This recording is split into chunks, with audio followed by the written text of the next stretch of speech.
The member for Ryan. Thank you, Mr Acting Deputy Speaker. Well, I'm pleased to speak on this bill yet again in the Parliament as the member for Ryan. I've had the great privilege of being a member of this wonderful chamber of democracy representing the people of Western Suburbs since 2001, and I continue to treasure that honour and that trust. And so today in the Parliament, again, I want to express my thoughts and my views and touch on a little bit of my philosophy, which brings me to the conclusion that I have that the government's bill is not the right thing for my community, for the people that I represent, and indeed it's not in the best interests of our country. At the outset, I want to take the opportunity of congratulating and commending the new leader of the federal opposition. I want to compliment Tony Abbott for the courage that he took last November that saw him become a candidate for the leadership of the Federal Liberal Party.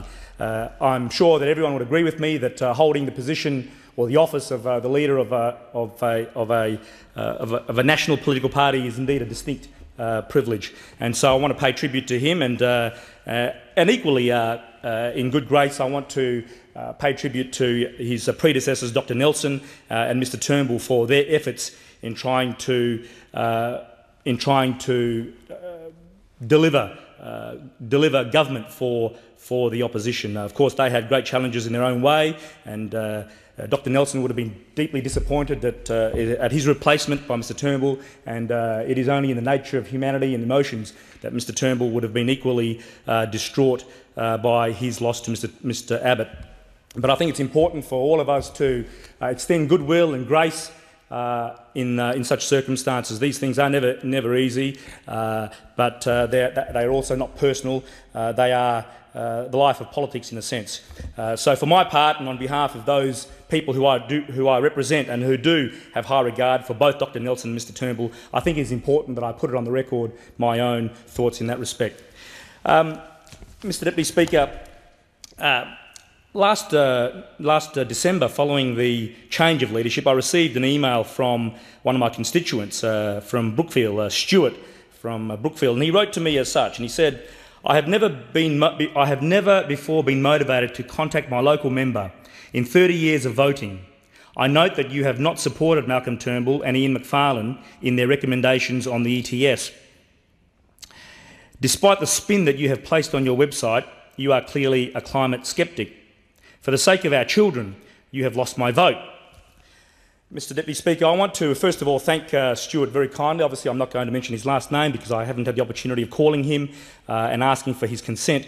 But in the spirit of being a representative, as I said in my maiden speech in 2002, that I am a representative and a member of the Parliament, not just for those who voted for me, not just for those of the coalition political inclination, not just of those who are of a conservative political bent, but for all people, for those who voted Labor, for those who voted Democrats, for those who voted Greens, for those who voted Independents. I am a representative of everyone. And so therefore, to Stuart, I say first of all, thank you for expressing your view to me.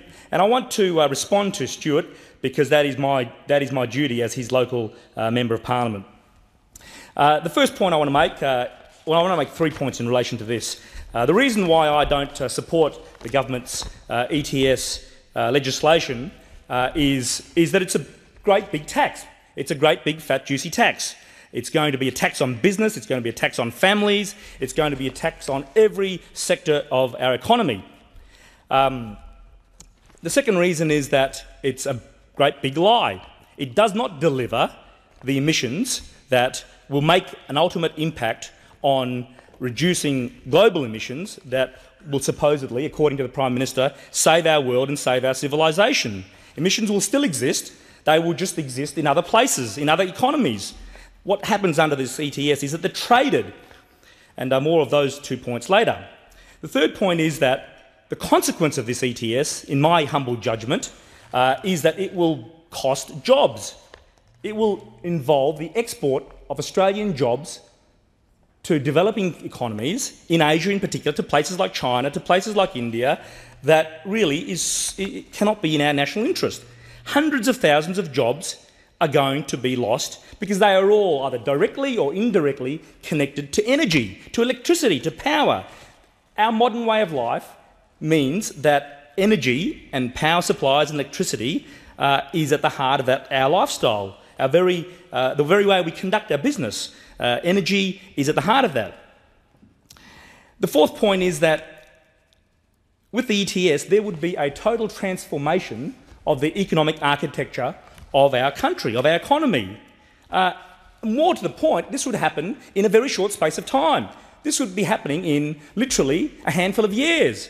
And surely with the great impact of a change to the economic architecture of the Australian economy, one needs to be prudent, one needs to be careful, one needs to be cautious. And so they're the 4 points that I want to elaborate on in this presentation. And I want to, first of all, in relation to the first point about a great big fat tax, I want to thank a Sydney resident, Dr. Michael Sainer, who very kindly contacted me during the leadership ballot and of course encouraged me to support Mr Abbott and to remind me of the consequences of adopting this awful policy of the Rudd Labor government, to remind me that it was a tax, but to communicate that with my constituents, to sell the message, to elaborate on exactly how it was a tax. It was a carbon tax, and I want to thank him because he's very kindly sent me a whole bunch of shirts to hand out to constituents in the Ryan electorate, and I intend to do that. And of course, the shirt says no carbon tax, nocarbontax.com.au. So I want to thank him for doing that, and I've got one here that's in XL size, and I want to thank him for that. His item, he'll now put it away. Thank you, Mr Deputy Speaker. But so it's a great big tax, and I want to elaborate on this great big new tax idea because I'm not quite sure that, given such the complexity of this piece of legislation and this bill, that people really understand how massive an impact it's going to be on their businesses, on their lifestyle, on the way that they carry out their daily lives, on their workplace, and in just doing their normal, regular activities, because taxes will touch on every consumer good that involves whose production requires electricity, requires power. I mean, I just take the example of a hairdresser. And Mr Deputy Speaker, if I may, I want to elaborate on this because I have here a regular the member for hairdresser. Ryan is going to test the patience of the chair Mr. Deputy if he wants Speaker, to pull a whole I think it's important range. we're talking about a significant bill. Let's be clear about this. The standing orders do not encourage the use of props. Mr Deputy Speaker, I do... The member for Ryan will resume his seat. The standing orders do not encourage the use of props. There has been a practice of allowing it where it's deemed to be particularly relevant and within constraints. The display of a standard hairdryer does not seem to me to meet those requirements, and I just advise the member for Ryan not to test the limits of those provisions of the standing orders nor my patience. The member for Ryan. Mr Deputy Speaker, with all due respect, I do recall a former Labor treasurer, or sorry,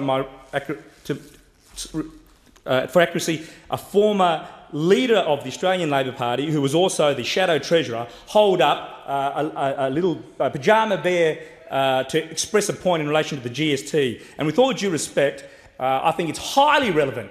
It could not be more relevant for me to show a hairdresser, to show a mum that when using the hairdresser, to using a hairblower, that there will be power costs involved. With all due respect, Mr Deputy Speaker, it is entirely relevant, and I'm just flabbergasted that you won't allow me to do that. Well, the member for Ryan can remain flabbergasted and can now continue his speech. Well, thank you. Well, with all due respect, I'd like to continue that line of thought. Mr Deputy Speaker, I've also got here an orange juice, just a regular bottle of orange juice, and of course it's got to be put in the fridge, so therefore there's going to be costs on electricity, there's going to be costs on making this cold. The Chief Government Whip. Well, Mr Deputy Speaker, I thought you've been most generous to the honourable member for Ryan. You've made a real